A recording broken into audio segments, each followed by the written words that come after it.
কাটরা যেতে আমাদের অনেক টাইম লেগেছিল, তাই আমি কোনো ভিডিও রেকর্ড করিনি।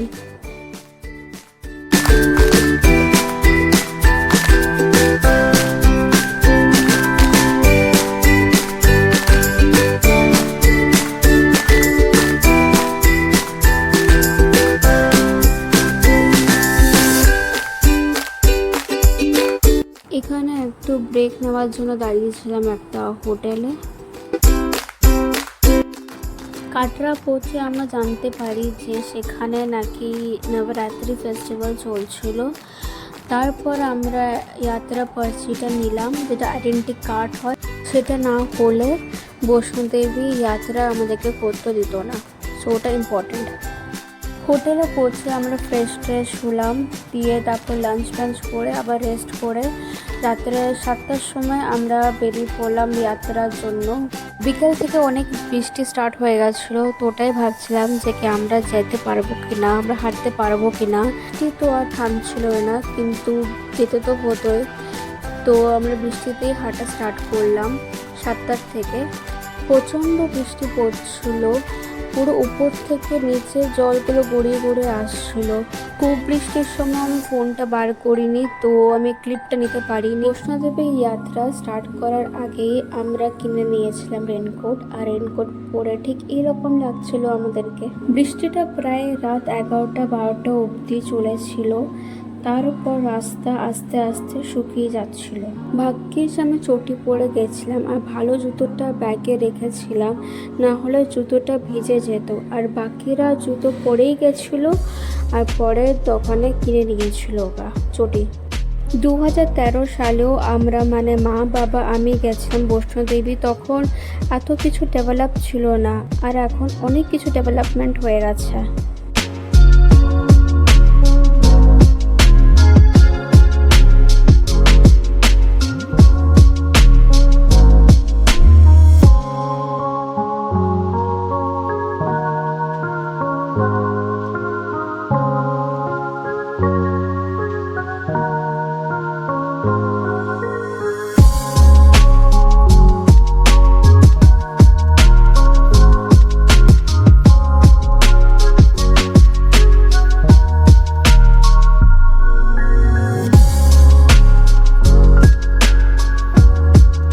স্টোনে দেখাচ্ছিল আর 3 কিলোমিটার আছে, 4 কিলোমিটার আছে, কিন্তু আর 3-4 কিলোমিটার শেষই হচ্ছে না, ওর থেকেও বেশি ছিল।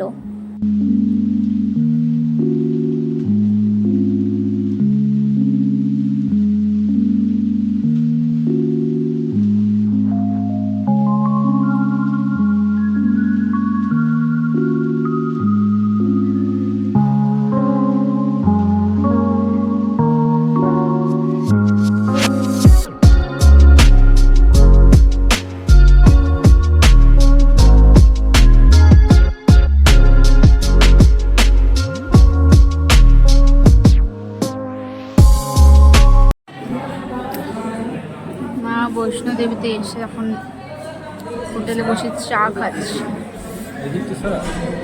না ঠিক আছে,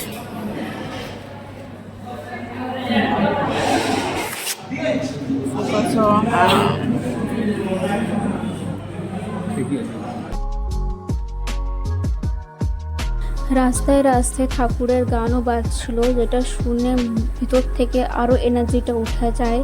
খুব সুন্দর একটা ভাইব দিচ্ছিল, খুব সুন্দর একটা লাগছিল, যে আরও এনার্জি আর মোটিভেশনটা আমাদের বাড়িয়ে দেয়।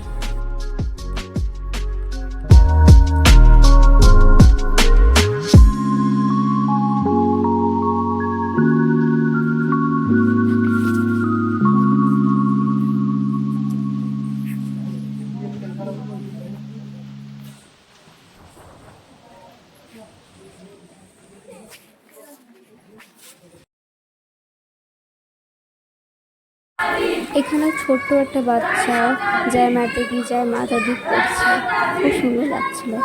জয় মাতা দি,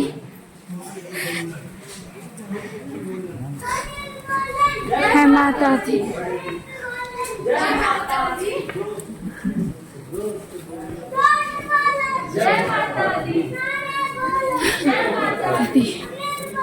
জয় মাতা দি, জয় रब्बे जय माता दी जय माता दी जय माता दी।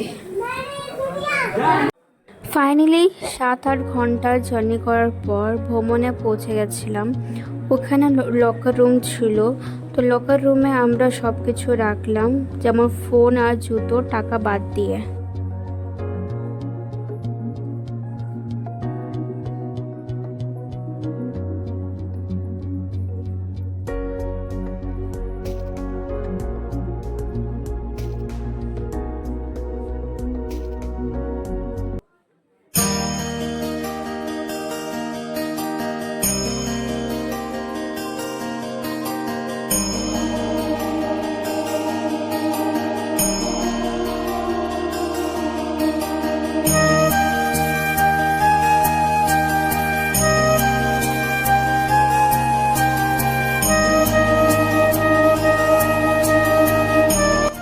লকারে রেখে তারপর লাইন দিয়ে একটা গুফার ভিতরে ঢুকলাম, দিয়ে বৈষ্ণোদেবীর একটা খুব ভালো দর্শন হলো।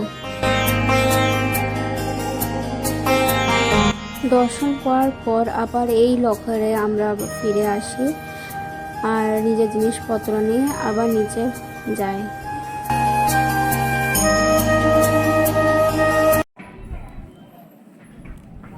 দর্শন তো হয়ে গেল, প্রচন্ড ঠান্ডা। Look at this view.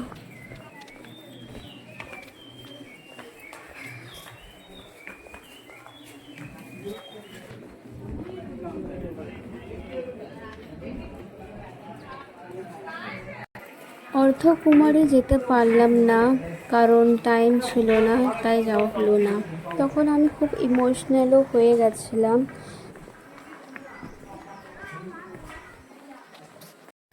দর্শন তো খুব ভালো হলো। আগে বৃষ্টি ভেজা পা নিয়ে হাঁটা যাচ্ছিল, পা ব্যথা বোঝা যাচ্ছিল না।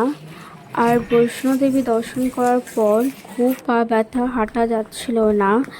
বৈষ্ণোদেবী থেকে কিছু কিলোমিটার নিচে নেমে আসার পর আমি আর মা একটা স্ট্রলারে চেপে অর্ধকুমারী উঠতে গেলাম, আর বাবা পায়ে হেঁটে গেল। স্ট্রলারটা শুধু বাচ্চাদের জন্য নয়, অ্যাডাল্টসরাও বসতে পারে। আমাদের তখন খুব ঘুম পাচ্ছিল, যেহেতু সারা রাত জার্নি করলাম, সারা রাত হাঁটলাম, তাই জন্য সকালবেলা খুব ঘুম পাচ্ছিল। তো অর্ধকুমারে পৌঁছে আমরা 1 কাপ চা খেয়েছিলাম। চা খেয়ে মা আর আমি ঘোড়ায় চেপে পুরো নিচে নামলাম, কারণ আমরা আর পাচ্ছিলাম না। আর বাবা পায়ে হেঁটে পুরো জার্নি কমপ্লিট করে। নেমে এসে ছোট ছোট দোকানগুলো ছিল, তো ওখান থেকে আমরা প্রসাদ নিলাম লোকদেরকে দেওয়ার জন্য। হোটেলে এসে ব্রেকফাস্ট করার পর রেস্ট করলাম, দিয়ে লাঞ্চ করার পর আমরা কাটরা মার্কেট দেখতে বেরিয়ে পড়লাম। বেশি টাইম ছিল না, কারণ বিকালে 4টার সময় বেরিয়ে পড়তাম জম্মু স্টেশনের দিকে। 7:30টার দিকে আমাদের ট্রেন ছিল আসানসোল ফেরার জন্য। মিস করবো এই জার্নিটা। উঠে আর কোনো কিছু রেকর্ডিং করার ইচ্ছা হলো না, তাই করলাম না। 17 তারিখে ট্রেন বিকালে পৌঁছায় অযোধ্যা ধাম স্টেশনে, আর সেই দিন রাম নবমী ছিল।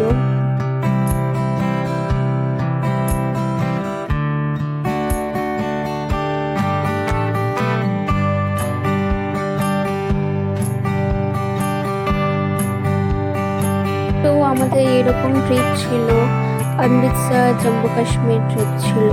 খুব ভালো হয়েছে, কারোর কিছু হয়নি, খুব ভালো এনজয়মেন্ট করেছি আমরা একসাথে। খুব মিস করবো।